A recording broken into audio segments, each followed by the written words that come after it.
La miocardiopatía hipertrófica tiene diversas formas desde el punto de vista geométrico, siendo la más frecuente la obstrucción con crecimiento que acaba produciendo una obstrucción en tracto de salida del ventrículo derecho, puesto que la hipertrofia es septal asimétrica.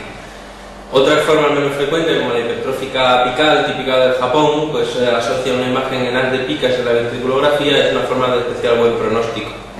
Desde el punto de vista de la ecografía y de la histología, el músculo es distinto del músculo normal, suele tener un aspecto en vidrio delustrado en la ecografía, que se corresponde con una desestructuración de las miofibrillas en la zona donde tenemos la hipertrofia, y es un músculo, digamos, gordo, pero no es un músculo sano que funcione correctamente. El SAM, o movimiento sistólico anterior del velo anterior mitral durante la sístole, es un dato muy típico de la miocardiopatía hipertrófica en los casos que existe obstrucción en tracto de salida del ventrículo derecho, aunque no es del ventrículo izquierdo, perdón, aunque no es un dato patognomónico, porque otras enfermedades que cursen con hipertrofia del septo lo pueden producir. Realmente hay que conocer que solo la cuarta parte de los pacientes con miocardiopatía hipertrófica presentan obstrucción dinámica o gradiente en el tracto de salida del ventrículo izquierdo. La gran mayoría de los pacientes, por tanto, no presentan gradiente, no presentan obstrucción.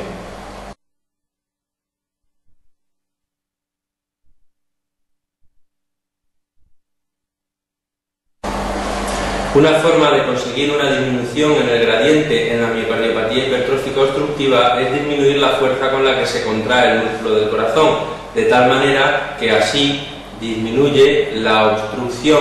al estar más relajado el trozo de músculo del septo, que es el que se interpone en el tracto de salida del ventrículo. Por eso lo que se suelen utilizar son fármacos beta-bloqueantes o calcioantagonistas con efecto inotropo negativo, lo cual va a permitir que disminuya la obstrucción dinámica y por tanto el gradiente que tenemos en tracto de salida.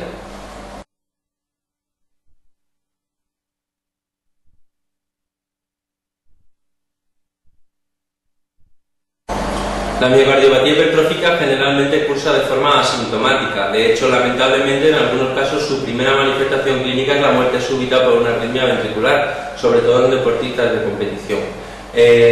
Aunque es una enfermedad asintomática en general como forma más frecuente, realmente cuando presenta síntomas, el síntoma que habitualmente presentan es disnea. Disnea producida por un fallo en la diástole del corazón, porque recordemos, la hipertrófica es una de las causas de insuficiencia cardíaca con función sistólica preservada. No obstante, como se parece hemodinámicamente un poco a la estenosis aórtica, también es relativamente frecuente que el paciente note angina o incluso que tenga episodios de síncope de esfuerzo, siendo el síncope de esfuerzo un marcador de riesgo de muerte súbita en los pacientes con miocardiopatía hipertrófica.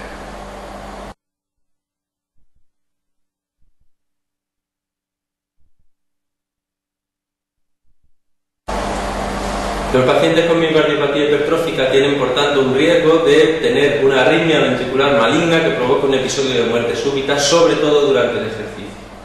Por este motivo, ante el diagnóstico de miocardiopatía hipertrófica es necesario siempre establecer cuánto es ese riesgo, puesto que si tiene un riesgo alto, el paciente tendría indicación de colocarse un desfibrilador automático para prevenir la muerte súbita en caso de que acontezcan las arritmias ventriculares. Aparte del beta-bloqueante, que es el fármaco que en general van a utilizar estos pacientes y que ha demostrado su eficacia, digamos, a la hora de disminuir los extrasístoles y los episodios de arritmias ventriculares, el implante del desfibrilador es prioritario en presencia de criterios de alto riesgo. No existe un convenio claro de cuántos criterios de alto riesgo hacen falta, si con uno es suficiente o para otros autores hace falta tener más de uno. El caso es que sí que conviene conocer cuáles son los marcadores principales de riesgo de muerte súbita en esta enfermedad. Y estos son los antecedentes familiares o personales de muerte súbita recuperada, evidentemente, porque digo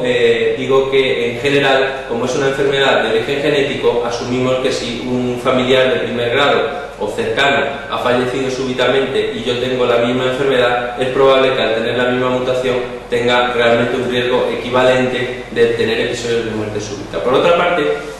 la presencia de arritmias ventriculares no sostenidas en el Holter, es decir, episodios de taquicardia ventricular que duran poquito y se quitan solo, tengan o no síntomas, también se asocia con un riesgo de que en algún momento esas arritmias se hagan sostenidas y acaben produciendo una parada cardíaca.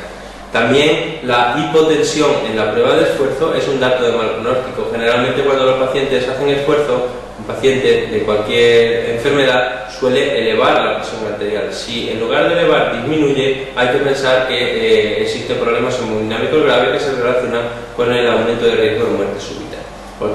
Otro signo es el síncope inexplicado de repetición en presencia de una miocardiopatía hipertrófica. También se ha relacionado con el riesgo de muerte súbita. Así como tener un grosor del septo mayor de 30 milímetros, lo cual es mucho, porque para que tengáis una idea, un septo normal no mide más allá de 11-12 milímetros. Entonces, en presencia de estos factores, digamos que son los que podemos encontrar como principales marcadores de riesgo de tener una muerte súbita hipertrófica. De todas maneras, os insisto en que para algunos autores cualquiera de ellos ya justifica el implante de un desfibrilador en prevención primaria, mientras que para otros autores pues hace falta tener más de uno, porque algunos de ellos son relativamente inespecíficos, sobre todo la presencia de taquicardias no sostenidas en el Holter, que son relativamente frecuentes en esta enfermedad y no siempre predicen los episodios de arritmias ventriculares malignas en el futuro.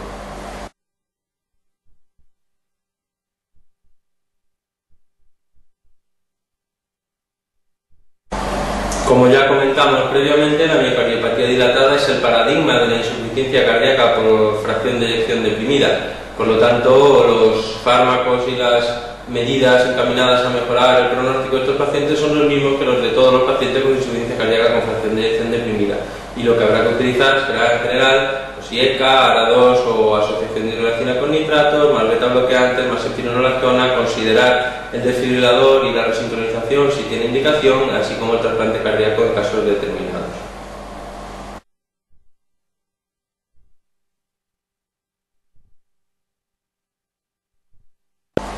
En la miocardiopatía restrictiva, que recordemos se caracteriza por una infiltración del intersticio con distintas sustancias, generalmente la proteína amiloide, que es la más frecuente, pues destacar que desde el punto de vista del electrocardiograma las alteraciones son bastante inespecíficas, con bajos voltajes debido a la infiltración de estas sustancias del tejido miocárdico y con presencia de arritmias, generalmente fibrilación auricular en respuesta al aumento de presión mantenido en las aurículas que acaba produciendo alteraciones histológicas que fomentan la fibrilación auricular. No es raro también la presencia de distintos trastornos de conducción, bloqueos de rama por infiltración del propio sistema específico de conducción de la proteína o de la sustancia que esté provocando la enfermedad. Desde el punto de vista de la presión diastólica, es de destacar que se produce una elevación muy brusca de la presión durante el inicio de la diástole y cuando alcanza el tope, digamos, de intensividad del miocardio ya la presión no sube mucho más. Por eso se habla de este fenómeno o morfología en diplato o en forma de raíz cuadrada de la presión diastólica en esta enfermedad. La cardiomegalia respiratoria ya hemos comentado previamente que puede aparecer, pero es más dependiente del crecimiento de las aurículas que del crecimiento de los ventrículos, que suelen tener un tamaño normal, puesto que la función sistólica, la fracción de eyección, suele estar preservada en estos pacientes. Y por último, como se comenta en la pregunta, la endocarditis, la enfermedad de Leffler con cierta frecuencia asocia trombos neurales que pueden dar lugar a fenómenos embólicos, y la fibrosis endomiocárdica, que aparece en jóvenes sobre todo de origen africano, puede afectar a las válvulas con estenosis o insuficiencia más acusadas de lo que acontece con otras formas de miocardiopatía restrictiva.